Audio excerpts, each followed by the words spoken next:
हामबाय sini kaitana majar kahamang bagai ang Pastor Molendra Debrma o Jamilin Baptist Pastoral Circle ni korupsa worker ang Singlin Baptist Sotongo. Tam usung ringka. Actually sung norkno ringmaning ke sini beskango 14 and 15 December o bisini sini Christmas banik te sabrok te panda khlaijaknai abo sini thai hingkaro gamsa kopra bazar hatiwo Bo he khlaijaknai जों abo sini circle tongo जों circle bai ke salai te sini committee bete जों sini baningno sariti sarano bagai जों ajago tamnai जों motha thogoi जों ajago bania thungmung motongnai aro halainai pailainai te abai ke जों aro ni hampano 30 মানে 30 টা stall जों abai ke sanamnani thangoi tongo abai ke aro motha borok asugoi manai tei sak je musungoi tongnai halani musungoi tongnai borok bo adaga thangai asepna hari mano motani barete onyo borok ke dogana diman abono जों jekono borok musungoi tokangke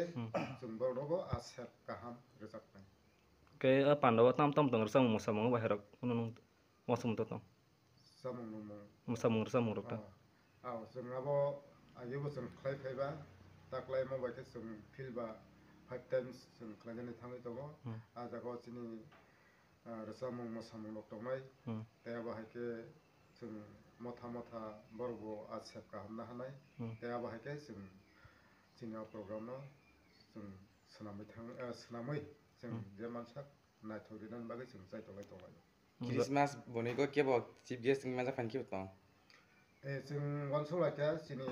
Southern North Baptist Association ni executive secretary sini Sir Reverend Barendra Debrma bo chief guest sungai bo koklam narak phainai ni khakti bo bahai wan sumung tong kisa ulukurno kokitar sidi las जों abono जों simi जों oro Christmas bani eba sabrok ter khlai aba successful onglak sini nahamung abono जों joto palbaino जों o pannono khlaikante kahamnai albagai जों joto sudu o circle ni borokno simia phatarni ganagini circle tei je mansak sudu abo Christian rok simia non Christian rok bo phai o jaga o borok asepno naharmanai tei chengmai baksa borok bo tongthogoi manphainai tei abo haike sini naharmung kai जों bwskango Christmas tei bisikotal o salokno naharino जों o panano khlainani thangoi tongo jora rakai busarok simungnai sini jora hangkai ko bwskang